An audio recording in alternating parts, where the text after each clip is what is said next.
Bom, vamos passar aqui para o segundo capítulo que nós vamos estudar, que é o capítulo 5, tá? Vamos começar pelo item 5.1, que são requisitos administrativos. Requisitos administrativos dizem respeito principalmente à direção da empresa e às providências que ela precisa tomar a respeito de se tornar uma entidade legal, né? A pessoa jurídica em si, né? Como é que a empresa demonstra para o Inmetro, né, e para a sociedade para cumprir esse requisito que ela precisa cumprir de se tornar uma entidade legal, né? Ela precisa ter os documentos mínimos que uma empresa precisa ter, com alguns critérios também legais, né, documentais, sobre que são específicos relacionados àquela atividade que a empresa realiza, tá? Documentação legal mínima que essa empresa precisa ter para conseguir atender à legislação do Inmetro e para conseguir atender a sociedade naquilo que é exigido, né, dela legalmente. Contrato social, tá? Alvará de funcionamento. Tem algumas cidades que emitem um alvará definitivo e você usa ele perpetuamente. E tem algumas cidades que você tem um alvará provisório que normalmente tem a validade de 12 meses. E aí todo ano precisa ficar sendo renovado. Tá? E é importante que esse alvará seja mantido renovado para que, não só para atender ao Inmetro, mas para que a empresa também esteja legal perante a sociedade. Caso ela venha ter algum problema qualquer, alguma situação que ela precise apresentar essa documentação de imediato, ela já tem esse documento em mãos para evitar algum problema que possa surgir. Tá? Tem que manter uma cópia da documentação dos seus sócios, tá? Seja a empresa de sociedade única, né, de um único sócio, ou então com 2, 3, enfim, 10 sócios, tem que manter ali uma cópia da documentação de todos eles, contendo pelo menos ali foto e número do CPF, tá? Isso é fundamental. Certidão de registro, no nosso caso, que trabalhamos no ramo de inspeção, precisa ter ali inscrição no Conselho Regional de Engenharia, né, no CREA. Vinculado a esse registro do CREA, precisa ter um engenheiro cadastrado. Esse engenheiro é o responsável técnico da empresa, tá? E ela precisa manter as suas anuidades, manter os seus compromissos legais com o CREA em dia para poder atender essa legislação do Inmetro e também para poder estar em dia com a sociedade e as outras entidades que ela precise responder de alguma forma. Então ela precisa manter uma certidão de registro, certidão de quitação em dia, tá? Basta simplesmente ela pagar a anuidade, a certidão sai com muita facilidade no site, é só ir lá com login, senha e pegar, tá? Caso haja alguma pendência financeira, essa certidão não é emitida. Caso haja alguma pendência financeira também do engenheiro responsável técnico da empresa, também essa certidão fica travada. Tá? Então é importante que os engenheiros responsáveis técnicos também mantenham a sua anuidade do CREA em dia. Tá? E é importante que a empresa tenha capacidade de manter isso. E caso haja mais de um responsável técnico, algumas empresas, alguns negócios se permitem ter mais de um responsável técnico, mais de um engenheiro inscrito, todos eles precisam manter sua anuidade em dia. E é importante que a empresa dialogue de alguma forma com esses engenheiros para que eles mantenham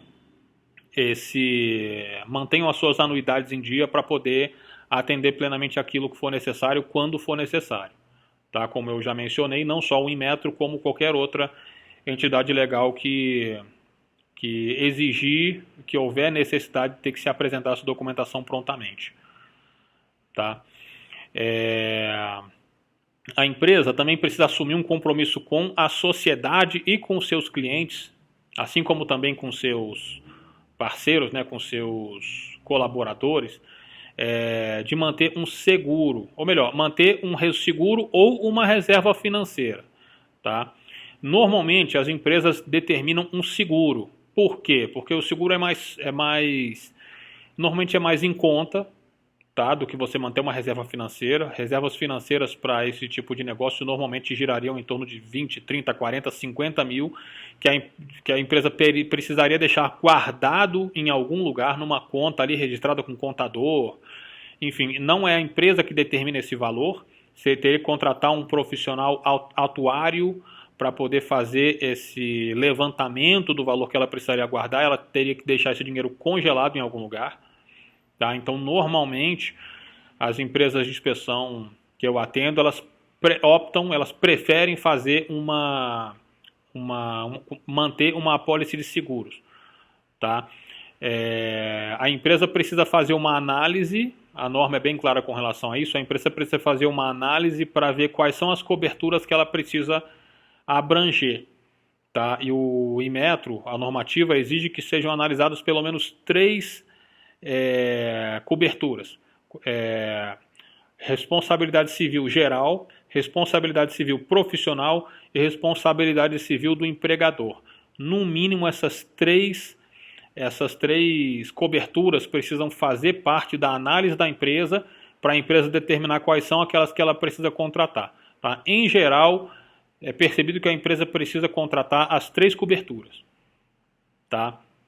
Isso aí, no momento de fazer essas contratações, naturalmente, né, a gente trabalhando junto, eu instruo os diretores sobre quais são as coberturas exatamente que eles precisam contratar, e aí é determinado também o valor dessas coberturas. Tá ok? Essa análise que é feita anteriormente a respeito da contratação do seguro, quais são os seguros que precisam ser contratados, a gente registra elas no formulário 11, tá? Que é uma ata de reunião onde a gente coloca ali e analisa vários tópicos, tem várias coisas a serem discutidas e analisadas para determinar quais são as coberturas que vão ser analisadas, que vão ser contratadas, tá? E após a contratação é feita uma outra reunião para analisar se aquele levantamento, se a apólice de seguro que foi contratada está de acordo com aquele levantamento que foi feito no formulário 11. Tá? Então, nesse caso, nós temos primeiro, uma análise dos fatores de risco, tá? Para analisar quais são as coberturas que a empresa precisa atender. Segundo, a empresa contrata essas apólices de seguro que vão dar atendimento àquilo que foi discutido primeiramente. E, em terceiro, a gente tem uma análise para saber se as apólices que a gente contratou atendem aquilo que a gente combinou lá no primeiro momento. Tá ok? Essa segunda análise também é feita no formulário 11, que é uma ata de reunião, e eu participo, em geral, dessas reuniões junto com a direção da empresa, tá? Para a gente poder fazer esse levantamento junto de quais são os critérios que a empresa precisa atender. Tá? Mais uma coisa importante nesse item 5.1, né, de requisitos legais, a empresa precisa ter um contrato com o cliente, que a gente normalmente chama de ordem de serviço. Né? A empresa precisa estabelecer um contrato com esse cliente para poder que fique claro nesse contrato ali qual é o serviço que vai ser prestado, qual é o valor desse serviço, quando o serviço vai ser realizado, aonde ele vai ser realizado, quais são os compromissos da empresa, inclusive os compromissos que a gente mencionou nos tópicos anteriores, tá? De imparcialidade, integridade, confidencialidade, independência,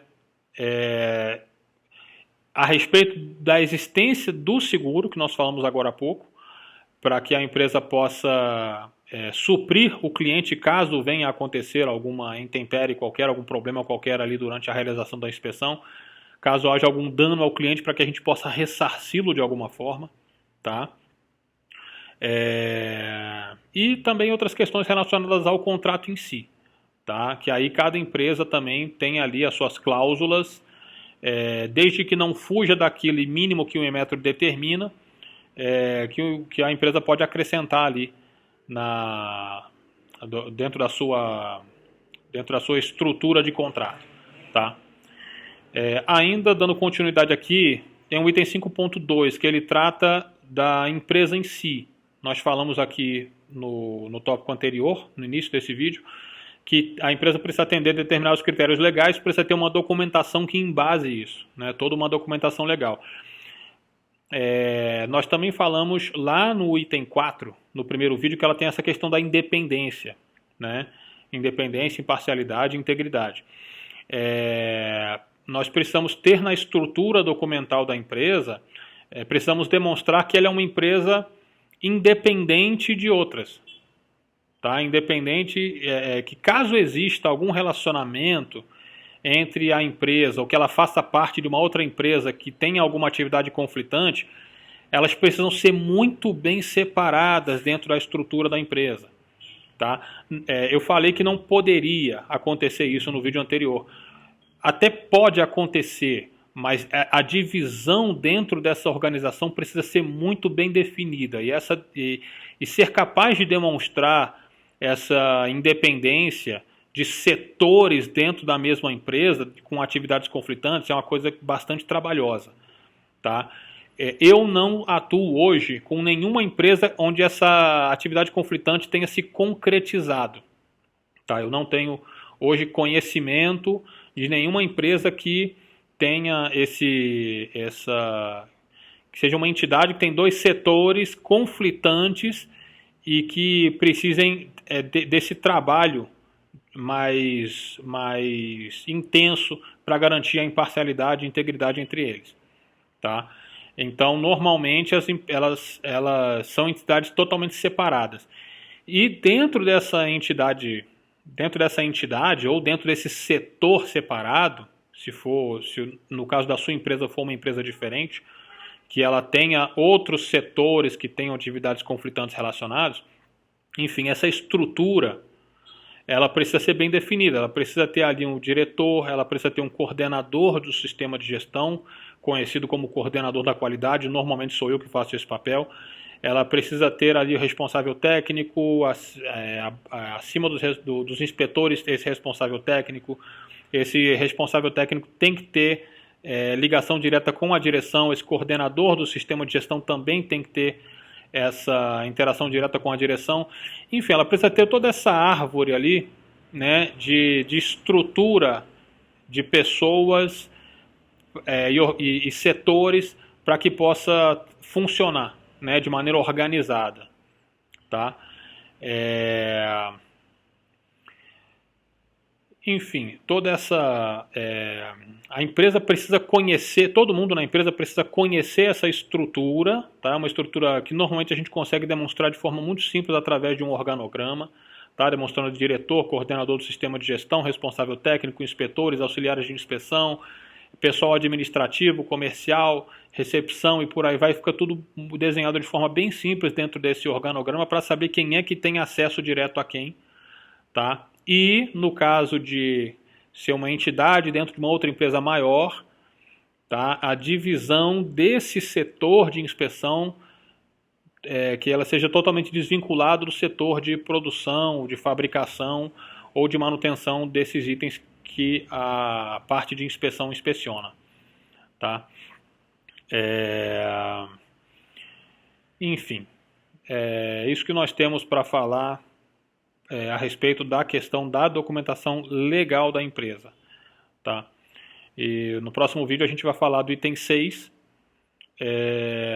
que trata de pessoas e equipamentos. Né? Pessoas, equipamentos, instalações, enfim, toda a gama de recursos que a empresa precisa para poder realizar as inspeções conforme os compromissos que ela tem, né? Conforme aquilo que ela se dispõe a fazer na sociedade e para atender a legislação do Inmetro.